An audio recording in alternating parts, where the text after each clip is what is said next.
Vamos a que tenemos casi, a ver, ahí abajo no, ahí arriba es el máximo. Y vamos a marcar una hermosa línea. Acá, hasta acá. Esto es lo que ustedes ven. O sea que puedo escribir groserías debajo de la línea naranja y nadie se va a dar cuenta. Bueno, welcome to hell. Bienvenidos al infierno de la evolución estelar. Tema más que lindo, donde sea que haya temas lindos. Acuérdense que esto es una introducción. Hoy vamos a explicar las etapas. También vamos a hacerlo de una manera lo más fácil posible, sin tratar de que se convierta en un cuentito. Para esto es que estuvimos viendo durante todo el tiempo, estuvimos viendo la parte de espectroscopía, la parte de magnitudes, la ley de Stefan Boltzmann, la ley de Wien, el efecto Doppler tiene mucho que ver cuando las estrellas queremos establecer las velocidades de órbita de sistemas binarios, lo que nos permite además establecer las masas.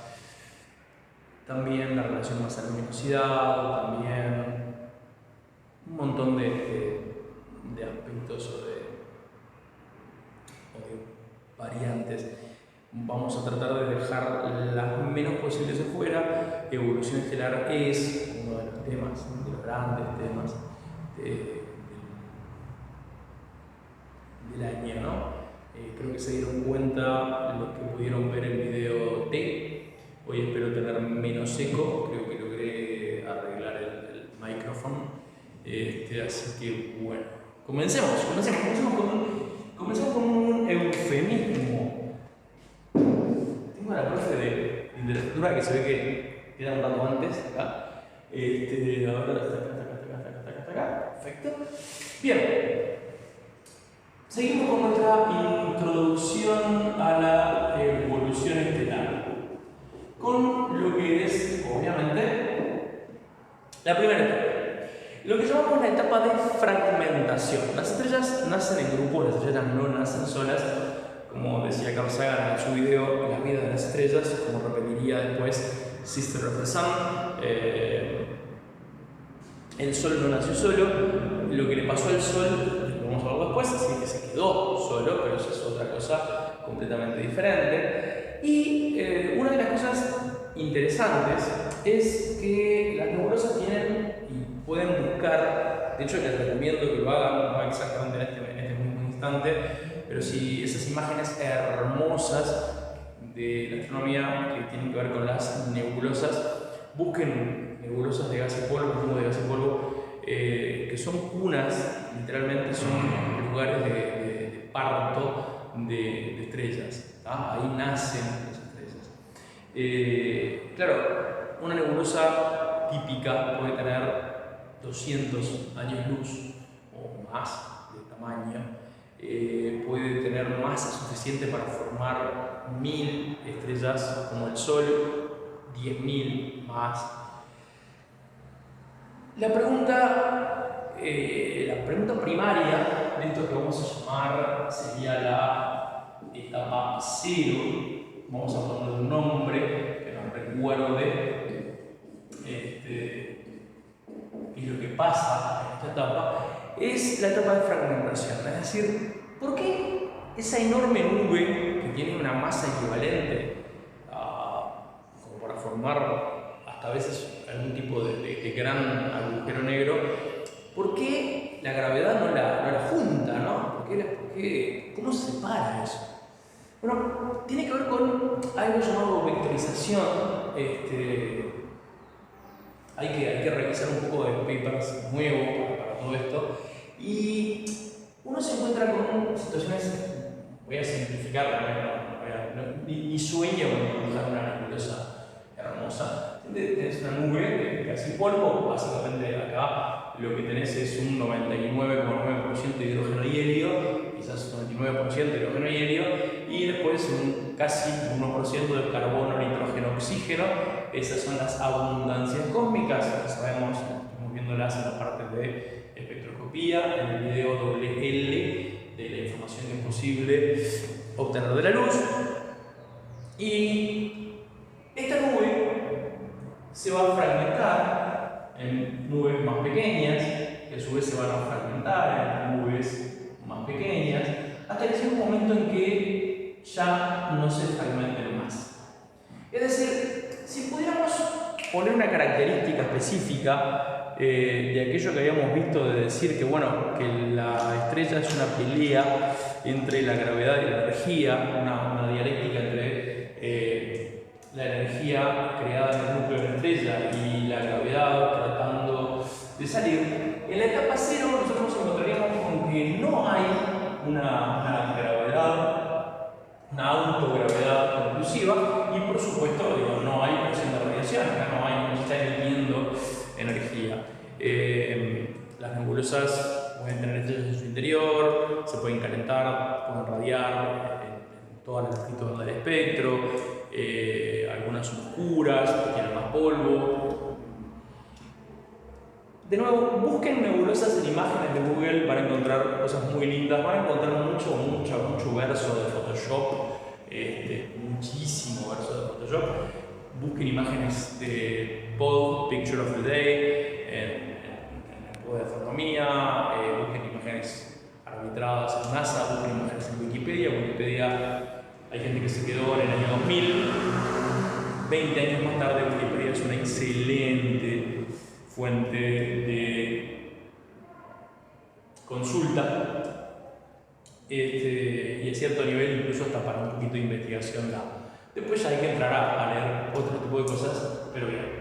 La pregunta nuestra era, ¿por qué esta enorme nube que puede tener, vamos a darle un número X, 30 años luz y la masa de 1000 o 10.000 soles, no se compacta en una enorme estrella que prácticamente no duraría nada y seguiría casi que convirtiéndose en un agujero? Bueno, no todas las partículas que están en la nube se mueven para el mismo lado. Tenemos partículas acá que se mueven en este sentido. Algunas otras partículas de las que están acá se mueven en otro sentido.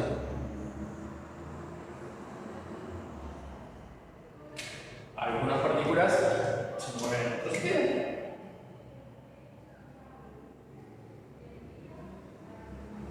Y algunas partículas se mueven en otro sentido.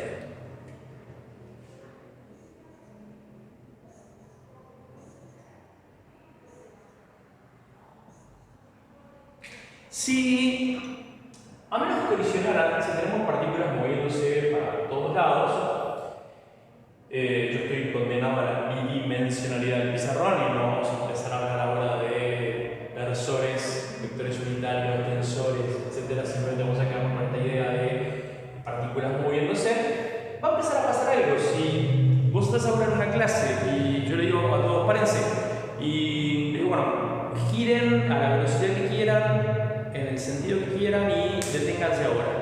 Bueno, van a quedar detenidos en direcciones totalmente distintas a las que tenían el paralaje. Seguramente todos, muchos de ustedes diferentes. Y si les digo ahora, bueno, caminen 20 pasos en la dirección en la que quedaron, si fuera posible, resulta que empezaría a pasar algo muy extraño. Capaz que la persona que tenías más cerca tuyo, que había quedado mirando para otro lado, ahora es la persona que se va a alejar más de vos en ese punto. Mientras que las personas que tenías más lejos, al caminar esos 20 pasos en tu misma dirección, porque justo quedó mirando para allá, ahora es la persona que tenés más cerca. ¿Y qué va a pasar? Bueno, que las partículas, si se cruzan, como te he mostrado recién, en este caso, son partículas muy pequeñas, no tienen tanta atracción gravitatoria, tienen masa, pero las velocidades hacen que puedan cambiar un poco, pues te van a hacer. Ahora, si dos de estas partículas tienen la misma velocidad o una velocidad parecida, en la misma dirección, en el mismo sentido, bueno, entre ellas la velocidad es cero.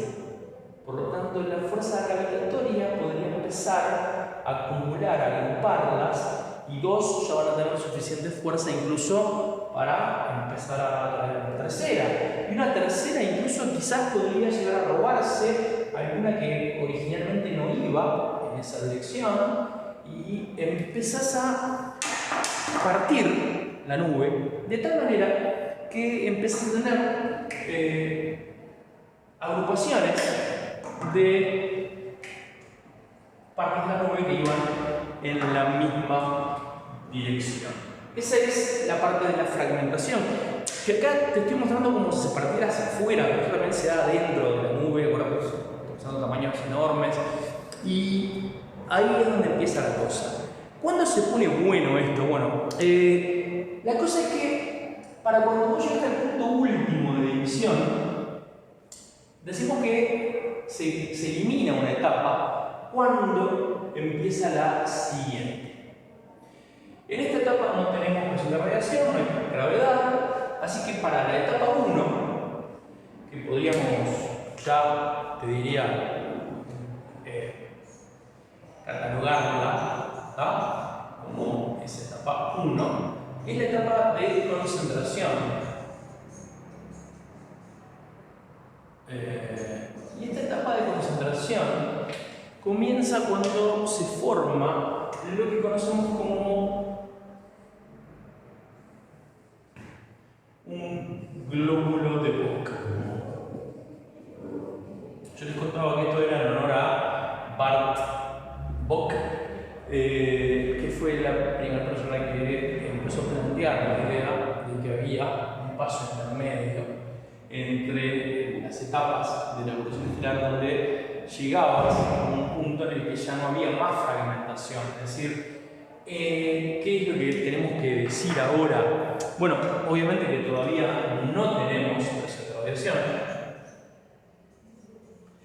pero por fin aparece una autogravedad, una gravedad autopropulsiva. Gravedad siempre hubo, obviamente, porque siempre hubo masa, pero por primera vez la gravedad actúa como estamos acostumbrados a que actúe, y ya no es tan fácil separarle cosas, porque luego tiene la materia más comprimida. Ese acto de compresión tiene varias características, es decir, la gravedad está empujando ahora, como suele serlo habitualmente, hacia el centro. Esa fuerza gravitatoria está comprimiendo la que todavía no sé si llamarle protoestrella, porque no sabemos qué va a pasar todavía en este punto. Lo que sí sabemos es que hay algo llamado conservación del momento angular, que muy simplificada, casi que para un disco, ¿tá? Vamos a cambiar algunas cositas. Ustedes saben que la primera ley de Newton, la ley de inercia, se aplica a los objetos generalmente con movimientos rectilíneos, también obviamente se puede aplicar a objetos que tengan movimientos rotatorios, y las leyes de conservación son de las leyes fundamentales de la física. Algo increíble es que existan las leyes de la física. Hay como super leyes de la física. Creo que la primera super ley de la física es: existen leyes de la física. El universo de alguna manera es predecible, y es predecible en marcos de referencia distintos, incluso a través del tiempo. Experimentos hechos en distintos tiempos dan el mismo resultado. Eso, si se ponen a pensar, es fantástico. Bueno, todos han visto el ejemplo clásico, incluso les recomiendo algunos de los videos de astronomía de la parte de videos, donde hay alumnos girando en un banco, donde el clásico es el de la patinadora, que está girando con los brazos estirados y recoge sus brazos y gira rapidísimo. Y no hace un esfuerzo consciente, digo. De hecho, para mí es uno de los mejores o más lindos experimentos para hacer en clase, porque uno puede sentir en carne propia la conservación del momento angular. Es decir, puede sentir en carne propia ese aumento de la velocidad debido a la variación del radio en su propio cuerpo. Lo cual, créanme, no todo el mundo lo ha hecho, ni mucho menos en condiciones de mediana seguridad. Voy a tratar de arrancar esto como si fuera un ejemplo muy fácil, ¿no? Como si fuera vamos a agarrar una parte de lo que sería un movimiento circular. ¿Por qué circular? Porque esta nube, que ya empieza a ser atractiva, gravitatoriamente activa, autogravedad, empieza a condensarse, a concentrarse, a comprimirse, también tiene el mismo problema, en que eventualmente, al tener menos espacio, hay partículas que van a querer ir hacia un lado y hay partículas que van a querer ir hacia el otro lado. Y se va a decidir por simple mayoría, si hay más partículas yendo para este lado, van a vencer a las pocas partículas que estén yendo hacia el otro lado. En este caso, ahora vamos a poner algo así, estas van para allá, estas van para acá. Y entonces, eventualmente, en la mayoría, va a determinar hasta incluso en parte lo que va a ser la velocidad final del giro de la estrella. Hay estrellas que giran mucho más rápido que el Sol. No hablo de pulsars, hablo de estrellas como Betelgeuse. Incluso pensando que están en esa etapa de gigante, uno se pone a pensar que hay un par de cosas capaz que están escapadas. Mientras que el Sol tiene el 99,9% de la masa, solo tiene menos de 1% de la cantidad de momento angular del sistema solar. Eventualmente esto entonces va a tener un sentido de giro por simple mayoría de partículas y eventualmente, al ir achicándose, para conservar el momento angular va a empezar a girar cada vez más rápido. Vamos a simplificar, como les decía hoy, y vamos a usar un ejemplo muy claro. Vamos a martillar un clavo. ¿De qué depende las implicancias físicas que hay acá, en este acto de martillar el clavo? Bueno, es obvio que la masa del martillo es importante. No es lo mismo que el martillo tenga este tamaño que tenga este tamaño. Me quedó como en el Mjolnir. O sea que la masa es un factor relevante. También va a ser un factor relevante la velocidad con la que golpeo el martillo, el clavo, perdón, el martillo también. Y obviamente la masa entonces va a ser algo a tener en cuenta. Pero la velocidad acá, la vamos a medir en metros por segundo, podemos medirla en radianes por segundo, pero esto es cuarto. Vamos a medirla en grados. Grados, unidad de grados por tiempo. Y hay un simbolito para eso, que es esa velocidad angular, grados por segundo, que es como una colita, es omega. Ustedes conocen esta omega, la resistencia, la omega mayúscula. Esta es la omega minúscula, se usa también para el periodo. Pero acá representa la velocidad angular. La velocidad angular, entonces, es una parte muy simplificada de este movimiento circular, un cuarto movimiento circular que estamos tratando de explicar. ¿Y qué nos queda? Y bueno, es un movimiento circular. El mango del Mjolnir va a hacer una diferencia. Es decir, no es lo mismo agarrar el martillo y darle así como si fuera una piedra a lo mono que tener un cabo. Y no es lo mismo que ustedes saben que cuanto más largo sea este mango, hay algo que va a cambiar. O sea que el radio también es una parte importante de este movimiento. En física lo hubieran visto como el momento de inercia, depende de la forma del objeto, Esto, acuérdense que estamos simplificando. Lo que quiero que esté claro en este caso es que el valor de L, no nos vamos a meter en la dimensionalidad de esto, porque además se puede llegar a dar joules. Entonces nos vamos a meter simplemente en los valores. El valor absoluto de L no puede cambiar. Ley de conservación del momento angular. Entonces, démosle 1 de masa, no importa aunque por primera vez, no importa, vamos a usar, sabemos pues 1 kilo la masa. También la velocidad angular vale 1 y el radio también vale 1. 1 metro, 1 centímetro, 1 kilómetro, indiferente. Obviamente que 1 por 1 por 1 nos va a dar. Y el problema es que este número tiene que permanecer constante, no va a cambiar. Eso quiere decir que pase lo que pase, mientras yo no reste masa, no agregue una energía, no agregue la capacidad de hacer trabajo, no agregue una fuerza externa, esto va a seguir así. Ahora, yo les dije que se estaba contrayendo en esta etapa y que la gravedad estaba achicando el radio de ese glóbulo de Boca. Por lo tanto, acá va a empezar a pasar algo muy interesante. Y es que si el radio se achica 10 veces y la masa tiene que valer 1 y el valor de L tiene que seguir valiendo 1 porque dijimos que era constante, 1 por 0,1 me da 0,1. ¿Cómo hago para que el resultado me dé 1? Bueno, si el radio bajó, la velocidad angular tiene que aumentar. El objeto va a girar más rápido.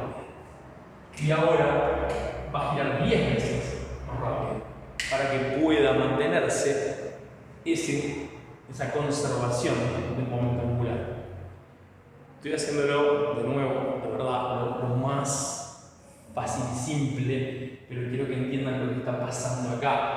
Acá no es una patinadora que recoge sus brazos, que puede empezar, no sé, 20 kilos, 10 kilos, 1 metro. Acá estamos hablando de teratoneladas de masa contrayéndose miles o millones de kilómetros, mejor dicho. Y el cambio, el efecto que eso va a tener sobre esa conservación del momento angular va a hacer que esto empiece a girar realmente muy rápido. Y a medida que se va concentrando cada vez más, empezamos a tener cada vez más también velocidad de giro.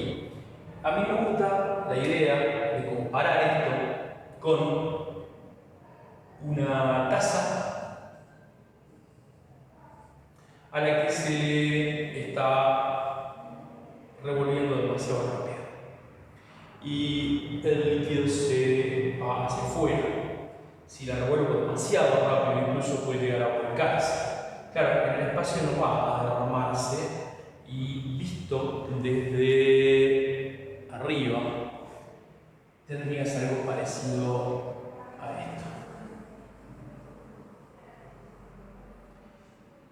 Visto de costado tendría que ser algo parecido a esto.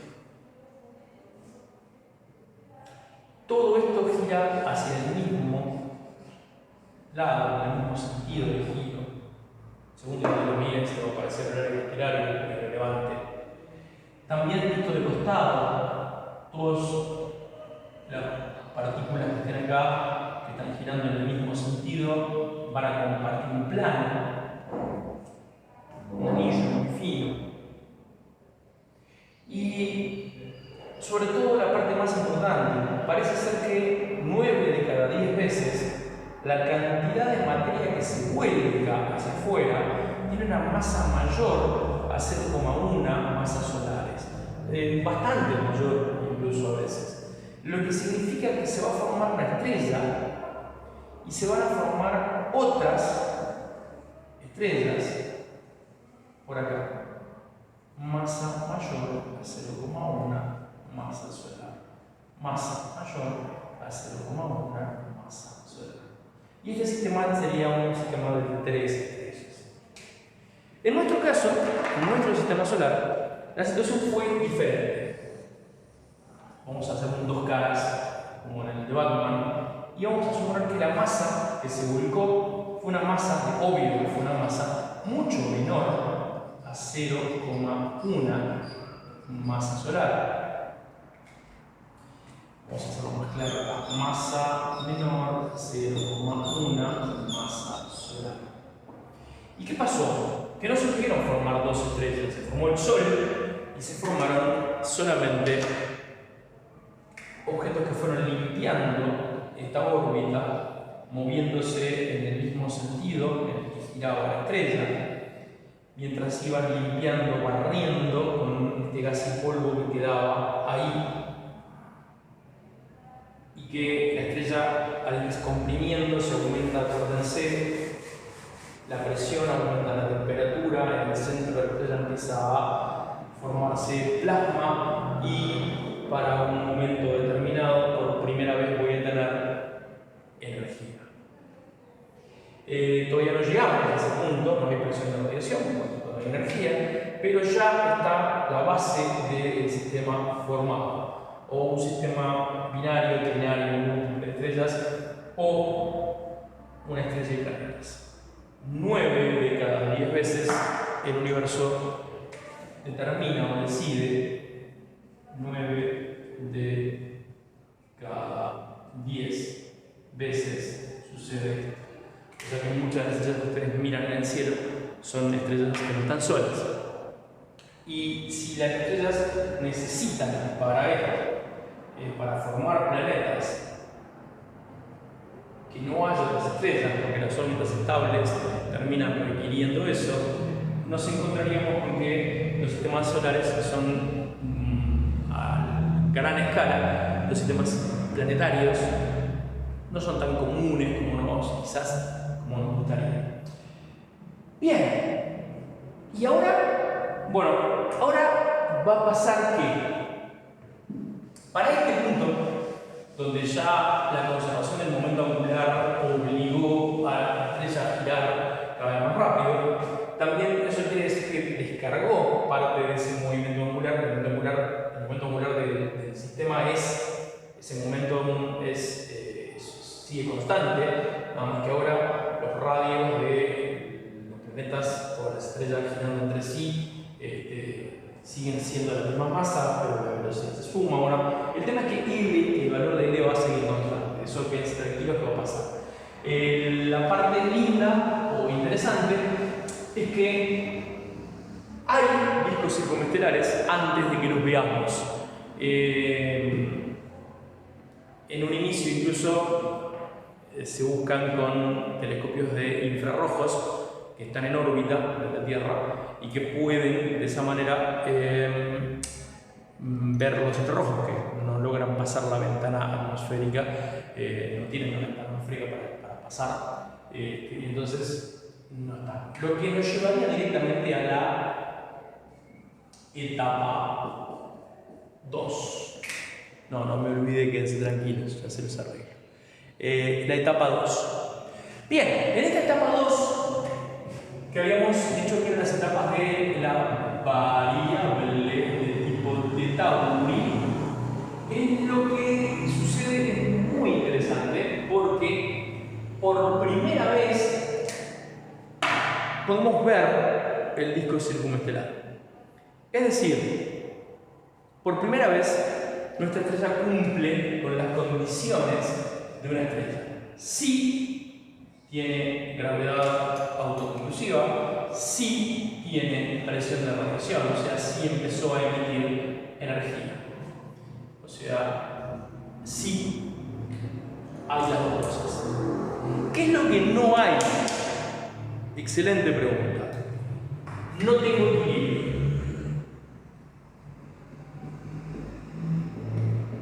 ¿Equilibrio entre qué? Bueno, equilibrio entre la gravedad y la presión de radiación. ¿Por qué? Bueno, acá la cosa, como les dije, se pone interesante. Pasamos ya toda esta etapa, al encenderse la estrella, por decirlo de alguna manera, la presión de la luz tiende a limpiar de volátiles, es decir, de elementos que se vaporizan muy rápido y son expulsados hacia la parte externa del sistema. esa limpieza primaria, llamémosle, es lo que genera, por ejemplo, en nuestro caso, y estamos analizando por qué no siempre, que los planetas gaseosos estén más alejados. Ha habido planteos de que podría haber una migración también de planetas gaseosos cuando ya están fuertemente unidos y la gravedad los puede mantener juntos aunque queden cerca de la estrella, pero no tenemos unas teorías buenas de cómo podrían formarse planetas muy ricos en hidrógeno muy cerca de la estrella, entonces eso nos llevó para el otro lado.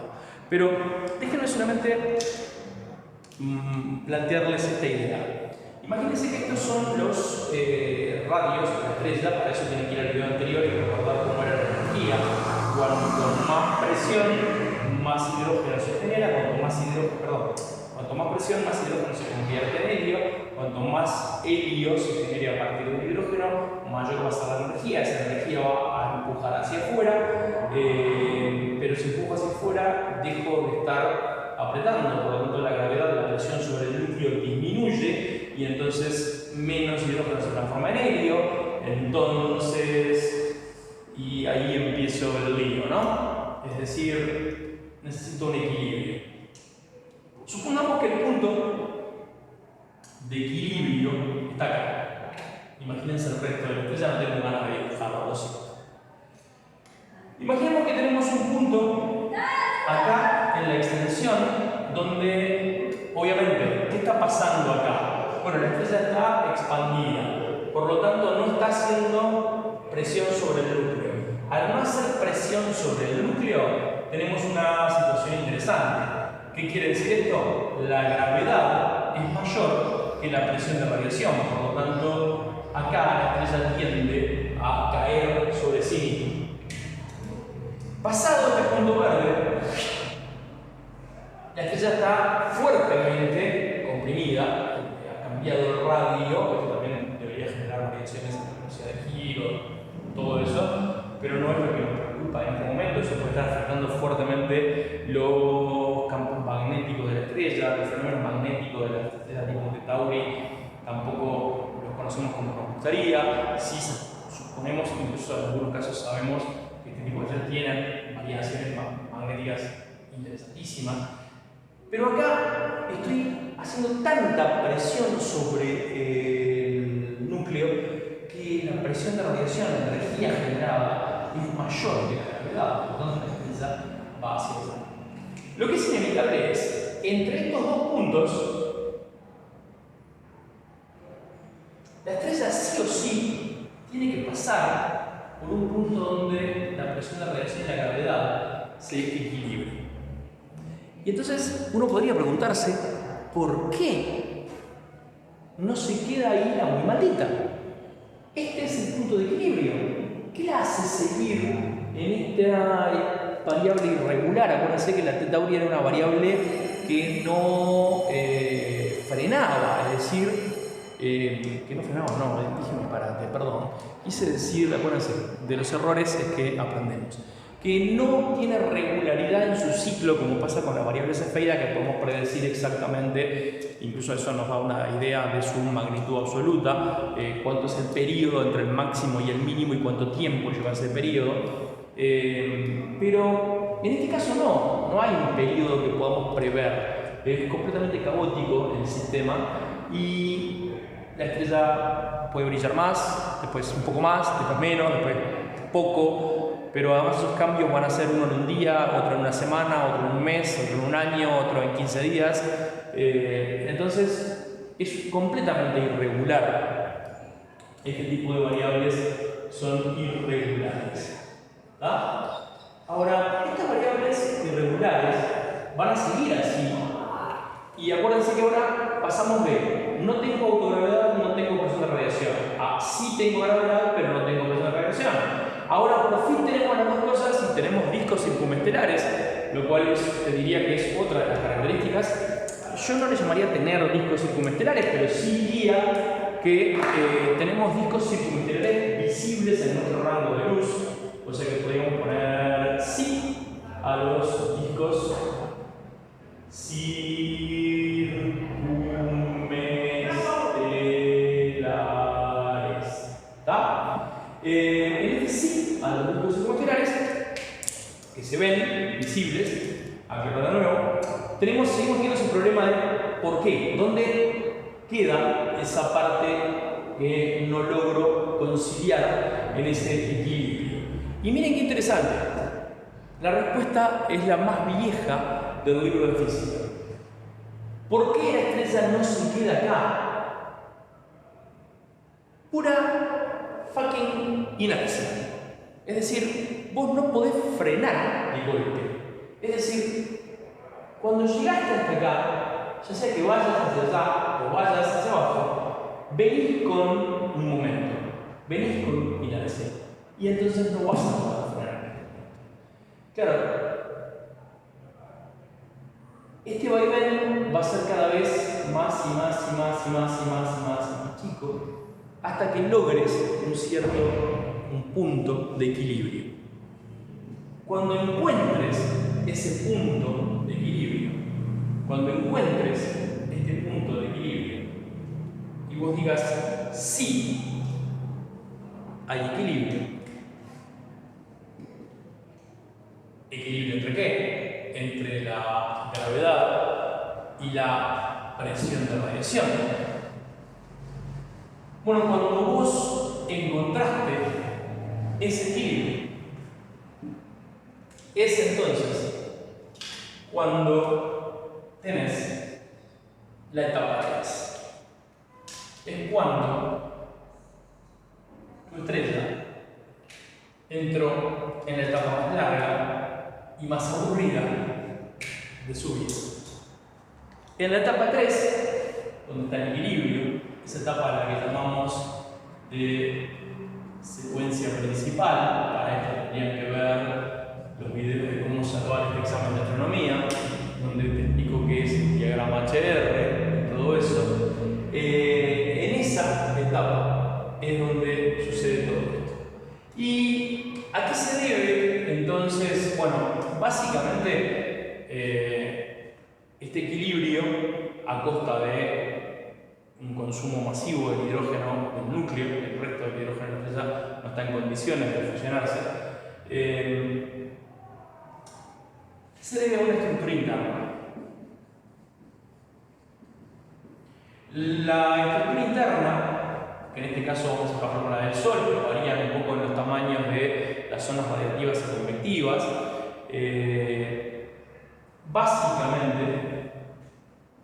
se divide en estas tres etapas, estas tres capas, donde está el núcleo, donde la temperatura es de decenas de millones de grados Kelvin, donde habíamos dicho que el hidrógeno se fusiona para formar helio, o sea, el núcleo sintetizamos helio a partir de 4 hidrógenos en helio, que lo voy a poner acá porque ya lo hemos puesto. Acá, en esta zona, que llamamos zona radiactiva, eso quiere decir que no es que haya radiactividad acá, el transporte de energía se da básicamente por sin movimiento de la materia. La temperatura acá estamos hablando del orden del millón de grados Kelvin. Físico-químicamente, yo les decía la vez pasada, la materia es muy extraña el comportamiento ante ciertos tipos de fotones, hasta te diría que se vuelve prácticamente transparente a ese tipo de radiación, lo que hace que la radiación pueda pasar, pero en algún punto perdemos ese estado físico-químico y las partes más calientes de la estrella tienden a poder moverse, ya no están tan apretadas, el núcleo está terriblemente apretado por su radiación que se llama convectiva. La convección es ese movimiento que se da porque es una convección, no es una convectiva, ese movimiento que se da por la expansión de un gas que obviamente al expandirse ocupa mayor volumen, al ocupar mayor volumen, el principio de Arquímedes empieza a ser más liviano que lo que lo rodea y genera una fuerza de empuje de abajo hacia arriba, y en ese medio llega a un punto donde digamos que se enfría. Enfría estamos acá en el entorno de 350.000 y 10.000 grados Kelvin, pero para cuando llega a este punto obviamente se comprime, se achica al no tener la energía cinética de suficiente temperatura para moverse, el gas se condensa, se comprime y vuelve otra vez hacia abajo. El proceso de convección, que lo usan para calentar, por ejemplo, las personas que tienen los radiantes del piso, calientan el aire del piso y eso hace que el aire se eleve y mantenga todo el ambiente caliente. Son caños de agua que van por abajo del piso, si quieren saberlo, tienen mucha plata. Pero a grandes rasgos, esta estructura interna es la que permite ese equilibrio, es la que permite la salida de energía que vamos a llamar presión de radiación, como les decía en el video anterior, en el video T, contrarreste a la gravedad, al menos tanto tiempo como en el núcleo haya hidrógeno. Cada vez va a haber menos, porque cuando el hidrógeno se convierte en helio, el helio, que es 4 veces más pesado, empieza a ocupar la parte más aprovechable del núcleo, o sea, donde hay más presión y donde hay más temperatura. Entonces acá la cosa se pone muy interesante. ¿Y qué ves vos en realidad? Estrellas, bueno, vos ves de acá. Y al ver de acá, lo que ves es muy poquito, es nada. Voy a exagerarlo enormemente. Acá estamos hablando de temperaturas de 10 a la 5K para llegar a temperaturas de 10 a la 4K. Y en el caso del Sol, nuestra zona visible por la temperatura a la que está, la estoy haciendo muchísimo más gruesa de lo que es, y básicamente para ver si la cámara capta que estoy usando amarillo, porque creo que el ojo no lo capta. Ustedes deben pensar que estoy loco y no estoy dibujando nada. Pero a la temperatura a la que sí estamos trabajando, bueno, a esa temperatura sí tenemos básicamente la emisión de la ley de Bin nos dice que el pico de emisión va a estar entre amarillo y quizás algo verde. Si fuera verde, en realidad se vería blanca, porque cuando estás en la parte del verde, la curva hace que se emita cantidades de rojo, naranja, amarillo, verde y un poco de azul y violeta, y ustedes saben que esos colores unidos me dan la luz integral, que alguna gente llama luz blanca, y esto es lo que conocemos como la fotosfera de la estrella. Fotosfera, como fotón, fotosfera, significa esfera de luz, porque el Sol es esférico, porque vemos la cáscara y porque esa fotosfera está a una temperatura de 6.000 grados Kelvin. Esa es la parte visible del Sol, está formada por granulaciones. Alguien le puso granos de arroz también, porque parecería que le dio la idea de cuando lo miraba que eran granos de arroz. Tienen una duración de unos 15 a 20 minutos, como que se renuevan constantemente. No quiero que se imaginen agua hirviendo, porque no es agua hirviendo. Acá estamos muy por encima de cualquier experiencia normal que nadie haya tenido con ningún aspecto de la materia. Entonces, no está buena ese viejo ejemplo de es una olla, entonces el fuego es la parte del núcleo, la parte del metal es la zona radiativa, el agua dentro de la olla es la zona convectiva y la parte donde hierve ahí es la fotosfera. Si te ayuda a pensar eso, bienvenido. Te estás imaginando cualquier cosa, pero si te ayuda, está todo bien. Decía Hipatia de Alejandría, prefiero pensar mal a no pensar en absoluto. Go. Lo interesante es que la fotosfera va a presentar a su vez otros fenómenos que no están tan asociados, y ahora los vamos a ver, que tienen que ver con los campos magnéticos, por ejemplo, del Sol, que son muchísimo más poderosos que lo que te puedas imaginar. Acordate que la interacción electromagnética es la segunda en intensidad en el universo, o sea, es mucho más poderosa que la gravedad. En el Sol se nota. Hay momentos en que el plasma, acordate que hay partes que están en estado de plasma, que están cargadas, partículas ionizadas fuertemente por la temperatura, han perdido, ganado o simplemente han desaparecido. No desaparecido, o sea, no están ligados a los electrones. Entonces los protones que tienen el 90% de la masa son arrastrados siguiendo las corrientes magnéticas, formando esas cosas que llamamos protuberancias solares.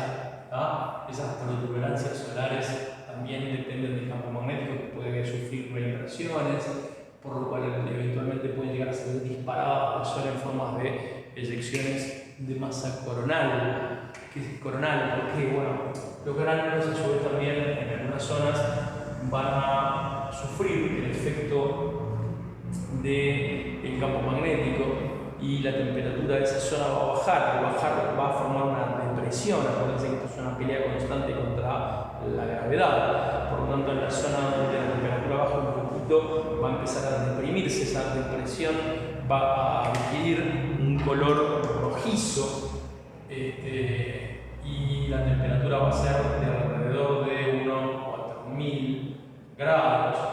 Eso nos permite echar un vistazo hacia una parte muy chiquitita, pero un poquitito para adentro del Sol, para ver lo que en algunos libros aparece como una zona microconvectiva, que se ven como radiales de la zona de umbra y penumbra de la mancha, que nunca aparecen solas porque tienen polaridad. Y ustedes saben que la polaridad magnética siempre nunca aparece en forma de monopolos.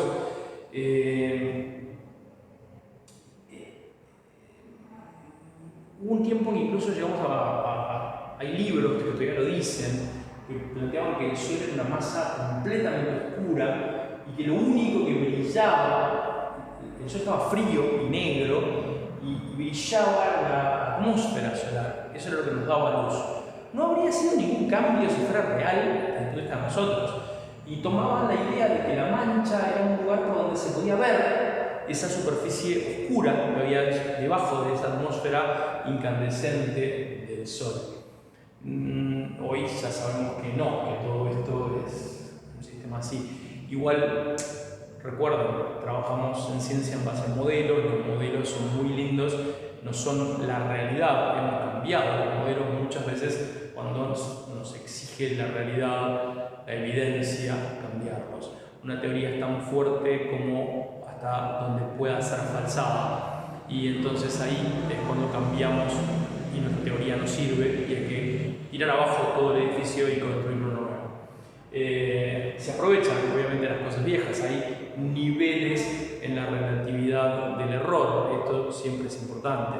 La única forma de aprender es equivocarse, no tiene por qué gustarte equivocarte, podés tratar de equivocarte lo menos posible, pero lo que no podés hacer es no aprender de tus errores o saber que estás equivocado y perseverar en el error, lo que te convertiría en algo así como un necio.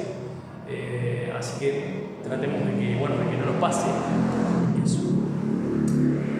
En ese vaivén de fenómenos magnéticos, todo por acá arriba tenemos el otro modo, la cromosfera, que alguna gente la define como una especie de atmósfera del Sol.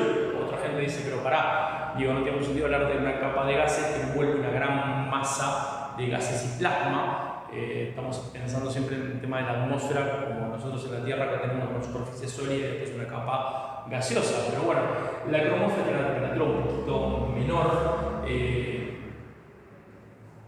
la fotosfera, obviamente, que se dan fenómenos de inversión de líneas. No vamos a hablar de otras cosas que están además perimidas por completo, sino que quiero llegar a la parte interesante.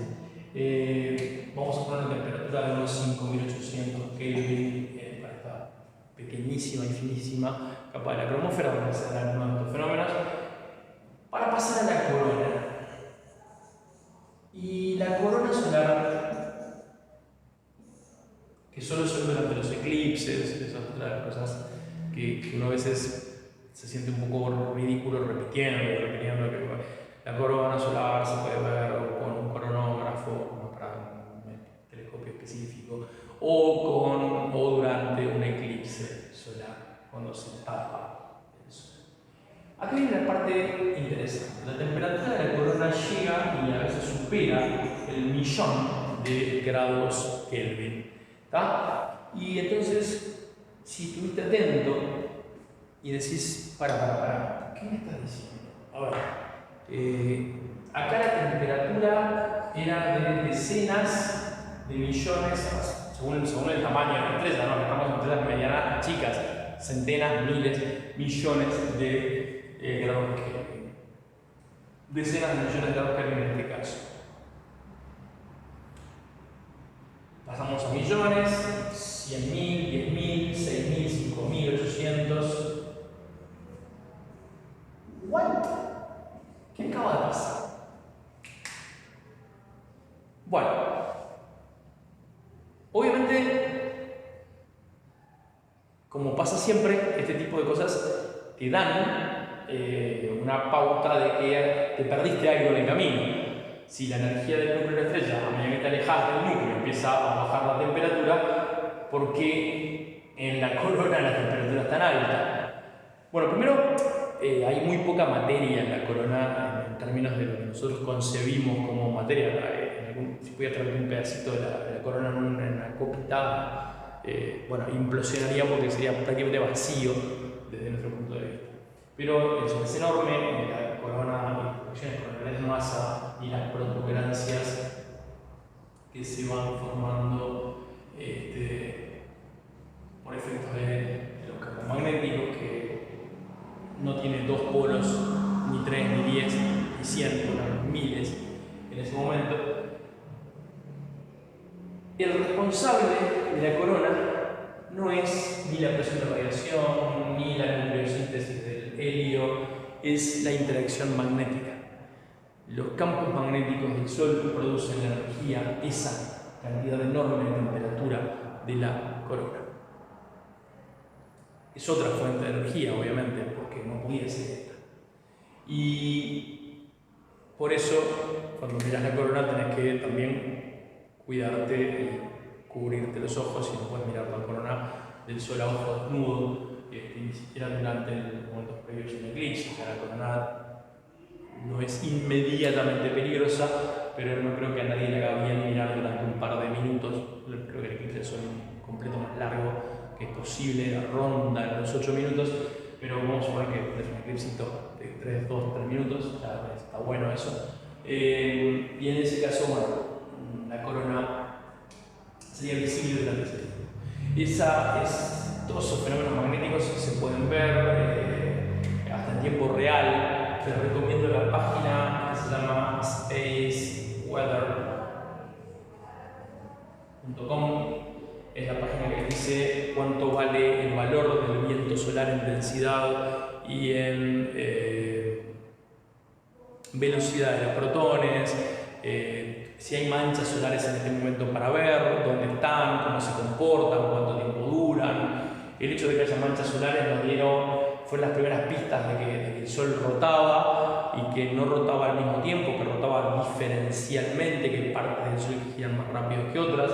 Uno dice a veces el Sol da una vuelta cada 30 días porque es un muy lindo número de redondeo, pero la realidad es otra.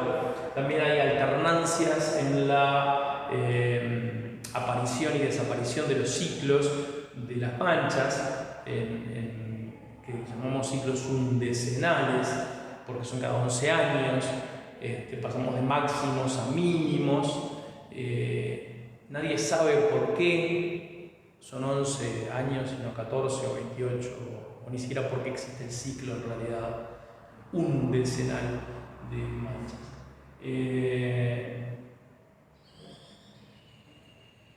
Son partes del conocimiento que vamos alcanzando de a poco.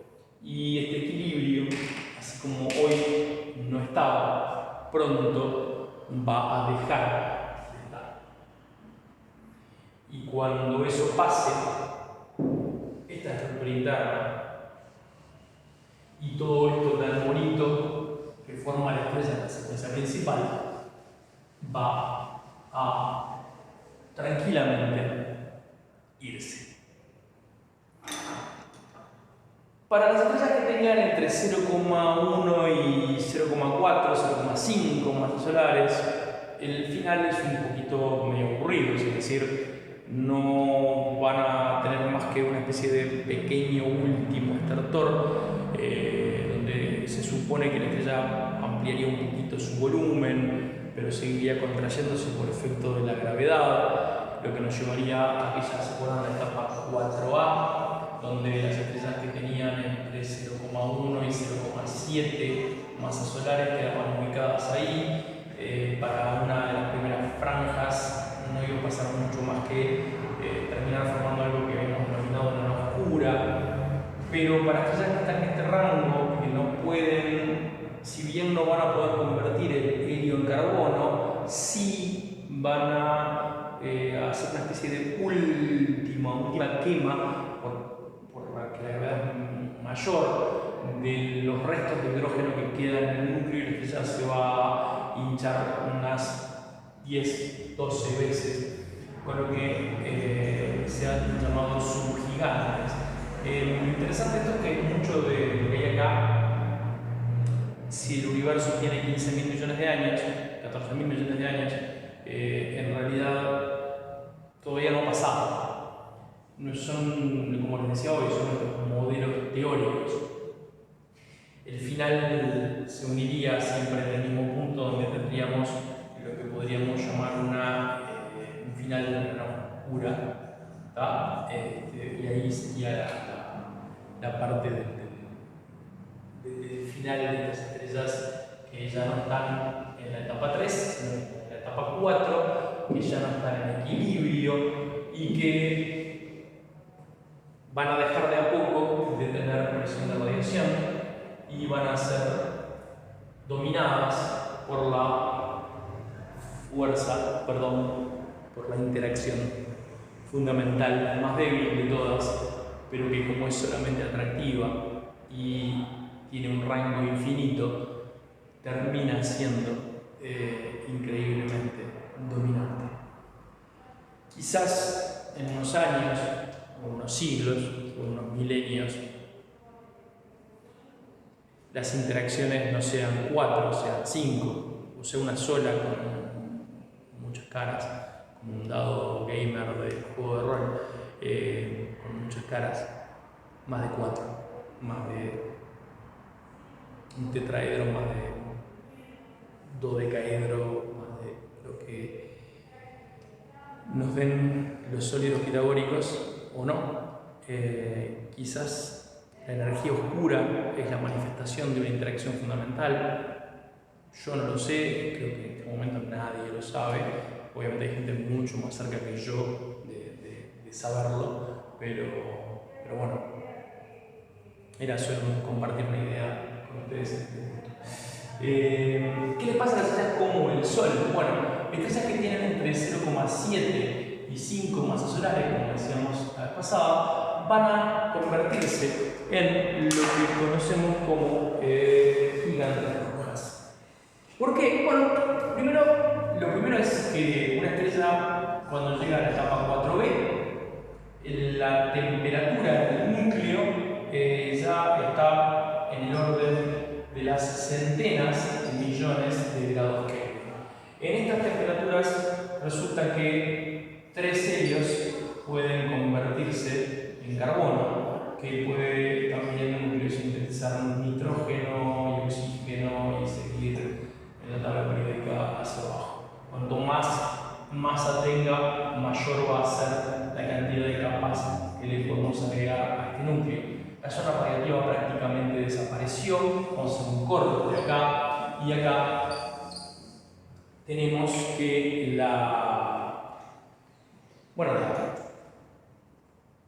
el resto de la estrella, esto vale, por decir un número más o menos parejo, entre 100 millones de kilómetros y 400 o 300, vamos a ponerle, porque es en radio, no sería mucho, millones de kilómetros. ¿Sí? Ya sé, es mucho más lindo poner 1 por 10 a la 8, 3 por 10 a la 8, para ponerse cientos de millones. Pero me parece que ver ese número así está muy bueno.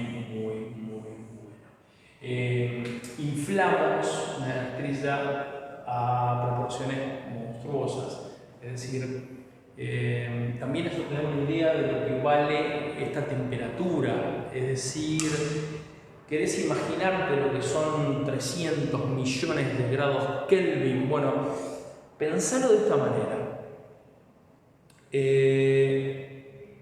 Si querés imaginarte lo que son decenas de millones de grados Kelvin, pensá que estás recibiendo en este momento, a través de una unidad astronómica, a través de 150 millones de kilómetros, la energía del núcleo del Sol. Pero a 700.000 kilómetros, la temperatura es de 6.000 grados, que es la de la fotosfera. Ahora, vamos a suponer que el Sol tuviera un tamaño de unos 3 metros. De golpe y porrazo, cuando se convierte en gigante roja, esa pelota de 3 metros ahora es enorme. Ya no tiene 3 metros, ya tiene entre 300 y 500 metros. Entonces, la fotosfera, que estaba a 6.000 grados, no se alejó al doble, ni 10 veces, sino que se alejó 100, 200 veces. Bueno, para que te hagas una idea de qué estoy hablándote, es como si yo te dijera que alguien que tiene una cabecita de alfiler a 300 millones de grados Kelvin, podría ser que se derritiera cualquier metal que existiera a 5 cuadras de ese lugar. De eso estamos hablando. O sea, la fotosfera de estas estrellas es roja porque están en temperaturas de entre 3.500 y 4.000 Kelvin y están alejadas entre 100 y 300 millones de kilómetros del núcleo, que está a una temperatura altísima. Claro, obviamente, al bajar la temperatura, dice la ley de Stefan, que tenemos mucho menos la raíz cuarta de la emisión volumétrica total de energía por metro cuadrado. Pero el problema es que la cantidad de metros cuadrados aumentó en forma alucinante. Por lo tanto, lo que mirás para arriba y ves rojo, como yo te decía la vez pasada, cuando no ves Marte, son gigantes rojas. ¿Tá? No has visto nunca, nadie ha visto nunca sin telescopio una enana roja. Porque hay estrellas que son rojas porque son chiquitas y porque tienen poca temperatura, pero no estamos hablando en este caso. Las que ves en el cielo son todas gigantes y súper gigantes. Y en el rango de las gigantes rojas es donde estamos ahora. ¿Y qué va a pasar? Bueno, sacrificaste tu estructura interna, inflaste la estrella y ahora llegaste a un punto donde ya no hay producción de energía. Vamos a mantener, para la presión de la radiación, vamos a mantener nuestro color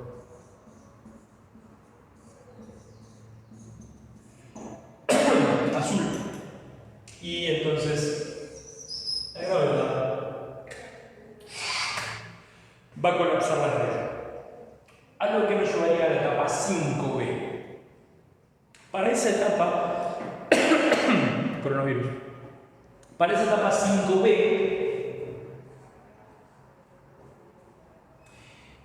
primero, no todo lo que salió, como te decía la vez pasada, que estaba bastante ordenadito en capas y estructuras, va a volver a poder entrar. Al tratar de caer, algunas partes van a rebotar y esto va a quedar con una especie de forma llamada nebulosa planetaria, que es una forma similar a una especie de ojo el resto de la estrella en el centro, visto obviamente desde ciertas perspectivas, pero como es globular, es como una burbuja, en la burbuja uno ve el borde, ¿no? O sea, no importa de dónde mire.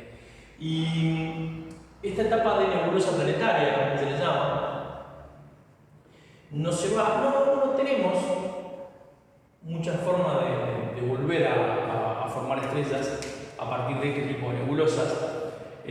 Son restos de gigantes rojas. Lo que sí te puedo decir es que cuando llegas a la etapa 5b se ha perdido muchísima masa, porque en la etapa 5b la masa es menor a 1,4 masas solares. 1,4, ¿te acordás? El límite de Chandrasekhar, Subrahmanyan Chandrasekhar. Y Subrahmanyan Chandrasekhar dijo, bueno, ¿qué pasa acá? Estas estrellas llamadas enanas blancas, si no estoy mal, creo que la primera en ser descubierta es Sirio B. Sirio es la estrella más brillante del cielo, Alfa del Can Mayor. Resulta que está acompañada por, acuérdense, casi todas las estrellas están acompañadas o por planetas o por otras estrellas, pero la mayoría por otras estrellas. En el caso de la más cercana, Alfa del Centauro, está acompañada de la próxima A y B, y es un sistema triple. Pero en el caso de Sirio B, creo que no hacemos suficiente énfasis en algo. Cuanto más masa tiene la estrella, más rápido pasa por las etapas de su evolución, o sea, menos tiempo dura en esas etapas. Eso quiere decir que si Sirio A, hoy por hoy, que es más grande que el Sol, que intrínsecamente emite más luz que el Sol y que va a durar 10 veces menos en la secuencia principal que el Sol, tiene una enana blanca de compañera, quiere decir que esa enana blanca de compañera era mayor que ella. Originalmente esa enana blanca era mayor que Sirio. Y al ser mayor que Sirio, ahora tenemos una estrella de secuencia principal, que es Sirio, que está orbitada por una enana blanca. Así que eso es una manera de respaldar la idea de que hay una gran pérdida de masa en esa contracción. Probablemente gran parte de la nebulosa planetaria ya de alguna manera ya no es visible, por lo menos, y la enana blanca de Sirio B probablemente haya interactuado con Sirio A, pero tiene que haber sido mayor que Sirio para haber ya pasado a la siguiente etapa, al siguiente estadio evolutivo. Por lo tanto, tiene que haber perdido mucha masa para haber quedado en menos de 1,4 masas solares, que es lo que se requiere para que, ya al no haber presión de radiación, sí tenemos gravedad, y esto es hasta el final, entonces los electrones empiezan a tratar de juntarse. Principio de exclusión de Pauli mediante, fuerzas de las interacciones electromagnéticas van a hacer que esto no pueda, obviamente, juntarse. Y en este punto en particular nos vamos a encontrar con que la materia adquiere un estado llamado materia degenerada, es decir, los electrones están casi en contacto, la densidad es enorme, un cubito de 1 centímetro cuadrado de esta materia pesaría unas 200 toneladas métricas, y a esto se le llama enana porque algo que tenía un tamaño de casi el sistema solar interior pasa a tener el tamaño de la Tierra, o sea, acá estamos hablando de un diámetro del orden de los 10.000 kilómetros. También, ya que estamos, vamos a decir que la temperatura va a estar en el orden de los 10.000 grados Kelvin, lo que hace que se vea de color blanco y es muy chiquita para ser una estrella, obviamente, tiene mucha masa, tiene una densidad monstruosa. Acuérdense, la densidad de la masa sobre el volumen, por lo tanto el volumen bajó, pero la masa es mayor incluso que la del Sol. En este caso, el Sol no va a tener una masa mayor que la del Sol. Estamos hablando de estrellas cuyo máximo anda en 1,4. El resultado final de esto son densidades enormes, del orden de 200 toneladas por centímetro cúbico. ¿Qué le va a pasar a una enana blanca? Lo que yo te decía la vez pasada, dale suficiente tiempo y tu enana blanca va a dejar de radiar y esta temperatura va a empezar a bajar. Y esta temperatura, al empezar a bajar, va a hacer que la enana blanca deje de ser blanca para pasar a ser amarilla, naranja, roja, infrarroja, y en ese caso para nosotros se convertiría en una enana negra, que como en el caso de las estrellas de 0,1 masas solares, todavía el universo no tuvo tiempo de producirlas. Una enana negra tiene exactamente los mismos parámetros físicos que la enana blanca, obviamente con excepción de la temperatura, y que ya no estaría emitiendo más nada. En este punto, en específico, acabas de ver el final de una estrella parecida a nuestro Sol. Entre 5 y 7 masas solares, los procesos de mantenimiento de estructuras internas de la estrella hacen que entre la etapa de la quema de carbono, quemas en el sentido de fusión de nucleosíntesis del carbono a partir del helio, y la gravedad, se generen variables regulares. Yo te contaba que se descubrieron por primera vez en la constelación de Cefeo, y así como a las variables irregulares se les llama T Tauri o tipo T Tauri, a este tipo de estrellas con variaciones regulares de brillo en tiempo y magnitud absoluta se les llama también variables cefeidas. Lo interesante va a venir después, siguen un paso parecido al de estas estrellas, a menos que no puedan desembarazarse de suficiente materia en el momento del colapso, que yo te decía que era como sacar las piezas de un dominó de la caja y después tratar de amontonarlas así y decir, bueno, van a entrar. No van a entrar, o sea, no, te sobran, y eso forma esa nebulosa que queda ahí afuera. ¿Qué va a pasar con estrellas grandes? ¿Qué es lo que le va a pasar a estrellas realmente grandes? ¿Qué pasa con las estrellas que tienen entre 7 y 90 masas solares? Bueno, estrellas que tienen entre 7 y 90 masas solares tienen finales completamente espectaculares.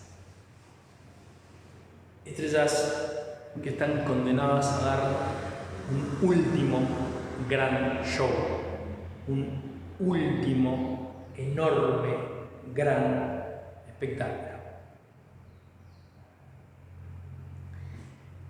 Primero, las estrellas de la 4C, de 7 a 90 masas solares. Los límites hacia abajo los tenemos muy bien definidos. No digo que no exista una estrella de 0,09 masas solares, pero va a ser muy difícil de encontrar. Hay estrellas de más de 90, pero cuando llegan a esta etapa, y acuérdense, cuanto más masa tienen, más rápido van, entonces más rápido en el sentido que más rápido pasan por las etapas.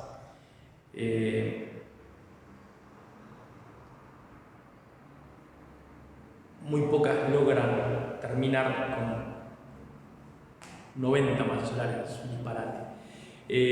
No es un disparate terminar con más, hay estrellas que terminan con más, terminan con fines de estrellas que bautizamos como hipernovas.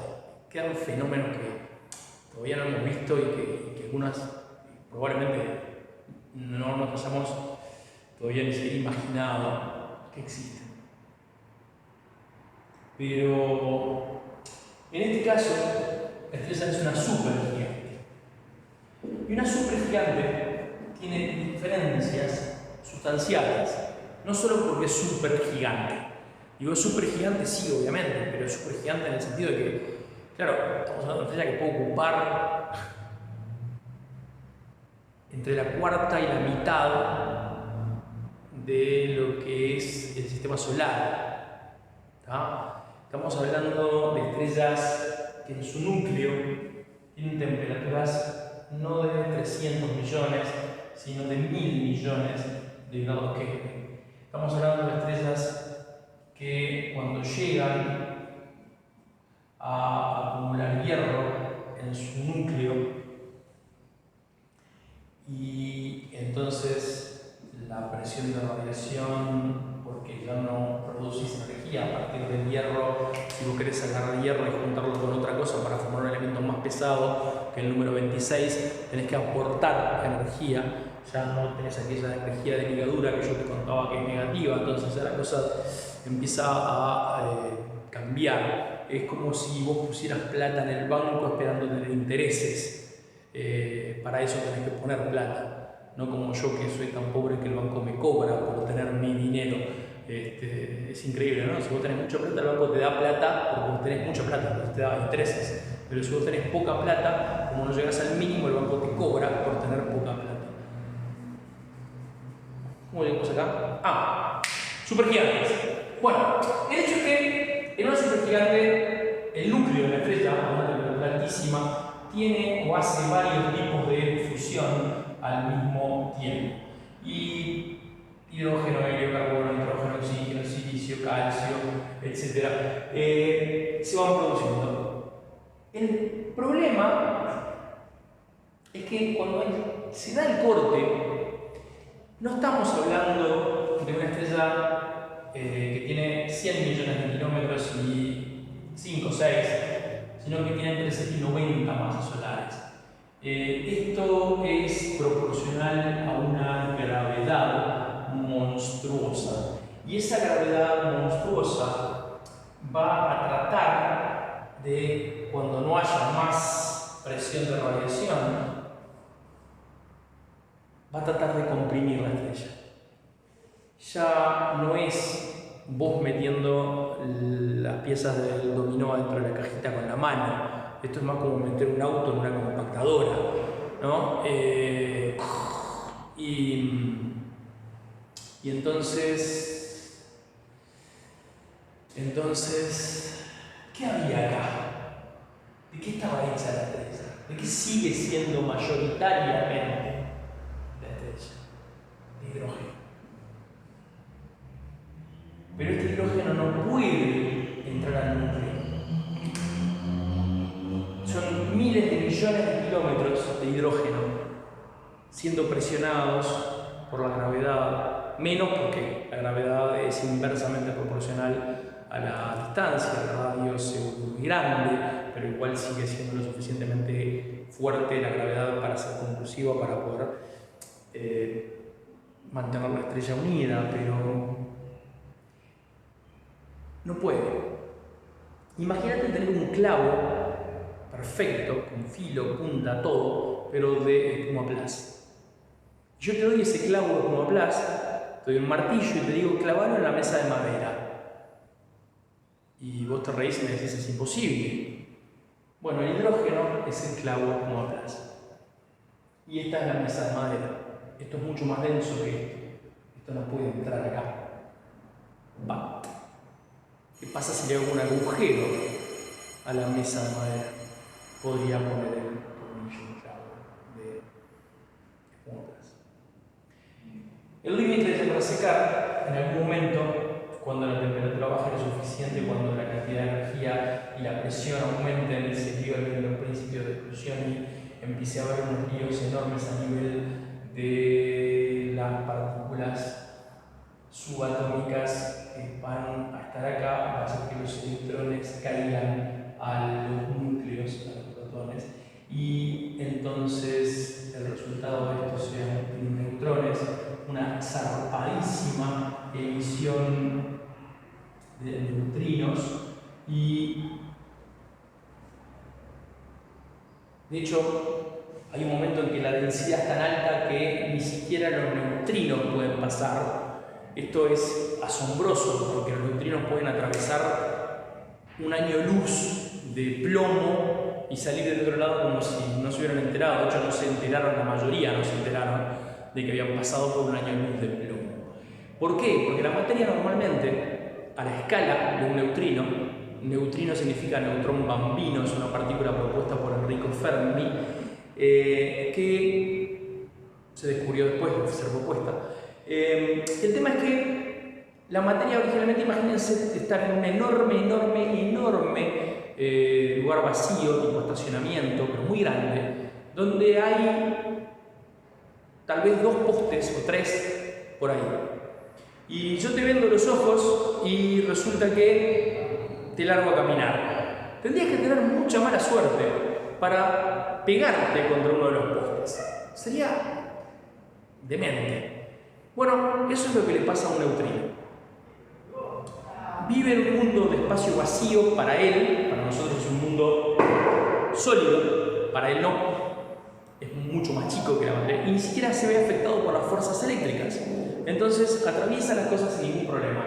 Pero en el momento previo a esto que te voy a contar, incluso existe una opacidad a los neutrinos. Y esto es impresionante porque la densidad de la materia para que pueda ser opaca a los neutrinos tiene que ser algo completamente impensable. En el punto de acá se va a formar una especie de grieta donde en unos microsegundos que casi enseguida va a hacer como una esfera que se arrastra hacia abajo porque superaste el límite de Chandrasekhar. Formaste toda esta zona que te estoy mostrando que de golpe y porrazo va a ser y va a implotar y se va a convertir en una esfera que va a ir hacia adentro, va a arrastrar a un núcleo supercalentado. Todo esto que todavía es hidrógeno y que estaba en la parte externa de la estrella, y que al entrar a ese núcleo supercalentado de golpe va a superexplotar. Es decir, permiso.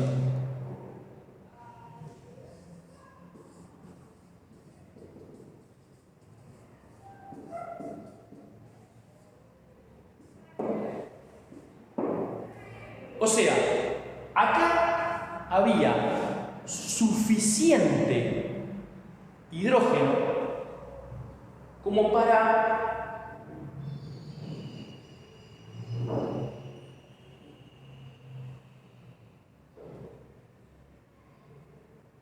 tener miles de millones de vidas del Sol. Pero no va a pasar. Y este hidrógeno, al entrar en contacto con este núcleo, se va a fusionar en un montón de elementos, incluso va a tener tanta energía o va a aportar tanta energía que los elementos van a seguir más allá del 26 de la tabla periódica, el 27 y el hierro siguen hacia adelante. Es como que esa energía está guardada, yo te decía, en esos elementos que están más allá del hierro por efecto creados en el momento de la supernova. Y ahí se nos forman el resto de los elementos de la tabla periódica hasta el 92, que es el último elemento natural de la tabla periódica. ¿Y qué pasó con esto? Bueno, esto está hecho de neutrones. Provocó la explosión, pero lo ves después. Llamamos de 5C a la supernova, y eso nos va a llevar a que en la etapa C, C, te encuentres con que puede haber 2 variantes, 6C1 y 6C2.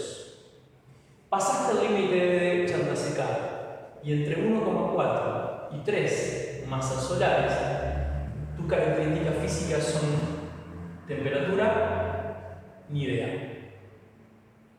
¿Por qué? Porque la temperatura es la agitación interna de las partículas de la energía cinética en ese momento dado, y en una estrella de neutrones creo que habría que ser un poquito atrevido de más para tener los valores de una temperatura en ese entorno. Pero sí te puedo decir que estamos entre 30 y 10 kilómetros de diámetro y que la densidad ahora es de decenas de millones de toneladas métricas por centímetro cúbico. Te lo tendría que dar en metros cúbicos, pero no tengo ganas. Igual hace esto, agregar el 10 a la 9 y ya te queda por, no, porque además metros cúbicos son cuántos metros cúbicos. Bueno, eso después lo vemos. Pero precisas 1 millón de centímetros cúbicos, o sea que estamos hablando de densidades de miles de millones de toneladas métricas por metro cúbico. Curiosamente, cuando todo el mundo, incluso Eddington, que le hizo una pequeña trampita, que hoy en día podríamos hablar de eso, a Chandras, Carl, lo pueden encontrar con o sin H, acuérdense que es un nombre hindú, escrito con caracteres que no son los nuestros, así que es una traducción fonética, Subramanian.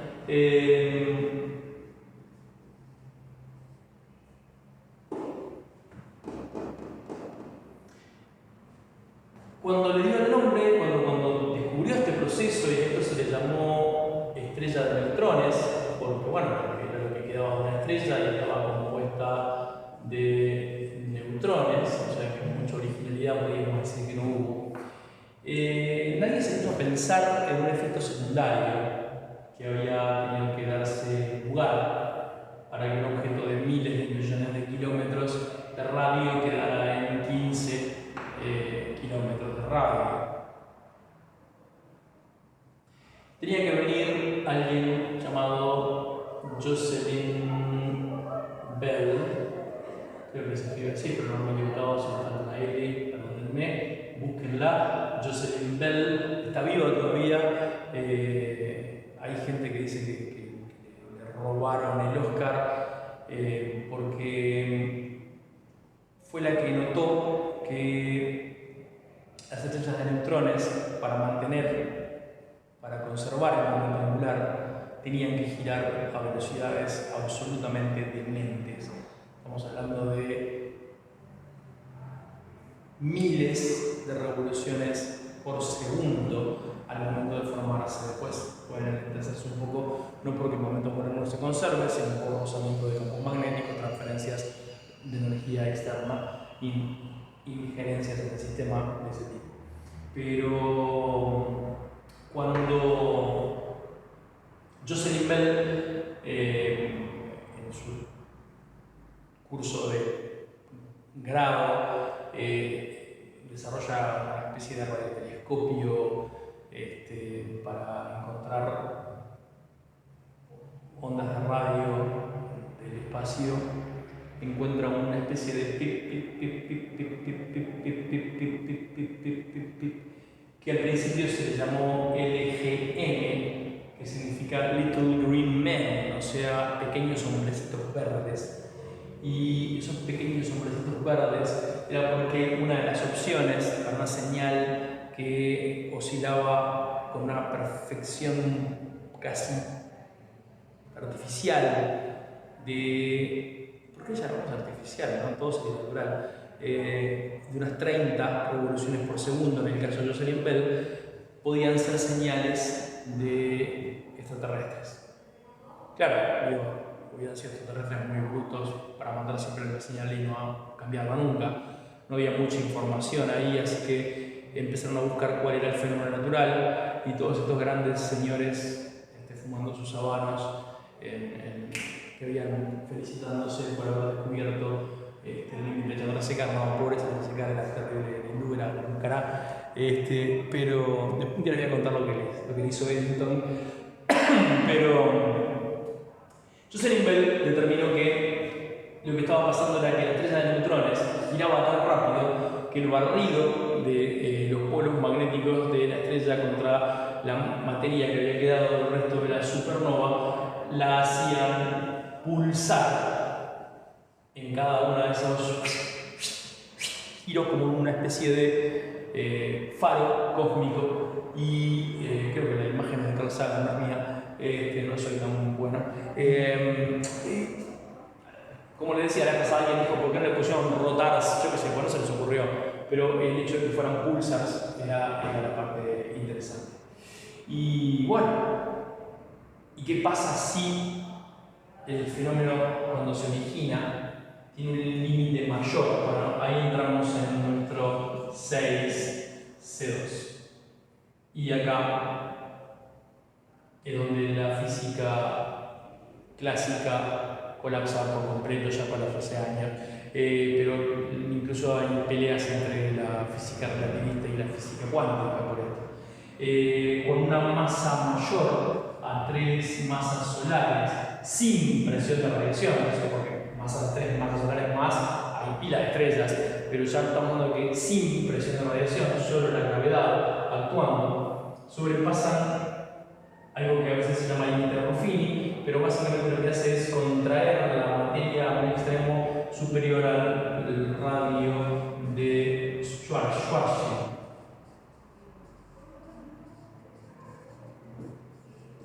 Por Karl Schwarzschild, que es lo que conté que le escribía a en la trinchera, que lo mataron.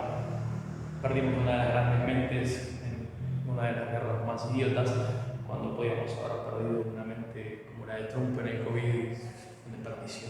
Pero bueno, me equivoqué. Ahora sí, va una H.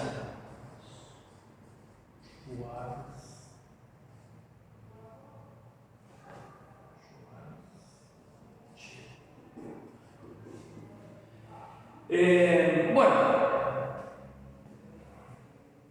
hoy tengo un día disléxico.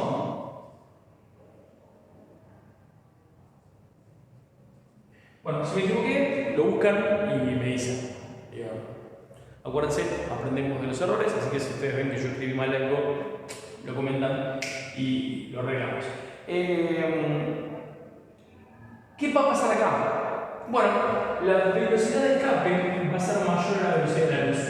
Por lo tanto, nada, ni siquiera la luz, va a poder escapar de ahí. Sería como caer en un pozo sin fondo, del que ni siquiera la luz puede salir. Un pozo sin fondo del que ni siquiera la luz puede salir sería como un agujero negro. Y sí, de ahí viene el nombre. Cosas para decirte un agujero negro, muchísimas, muy pocas, ninguna.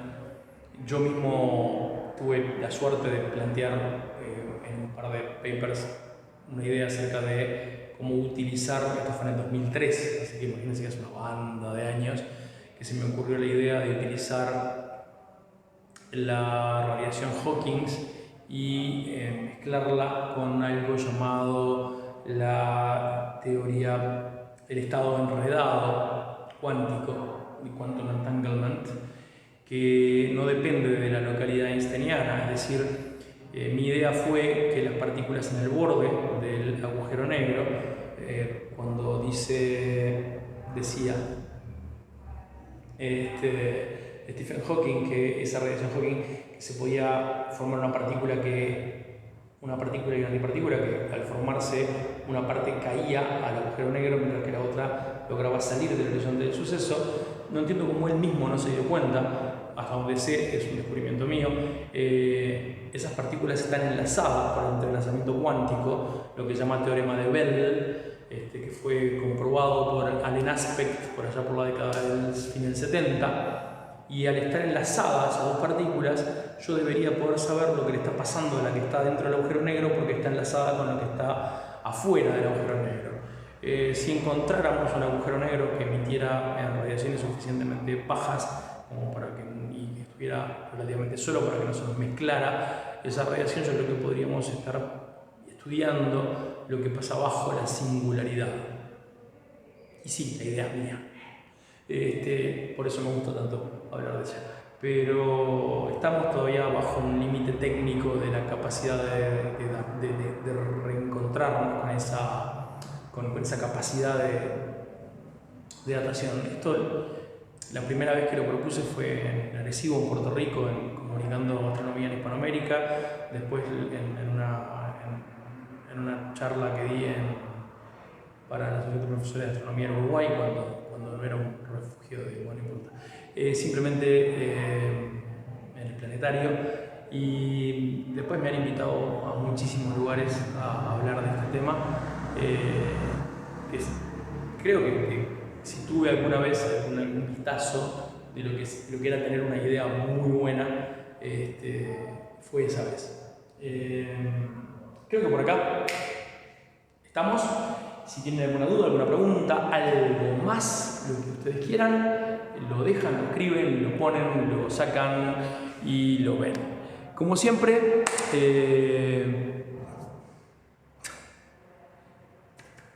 los quiero.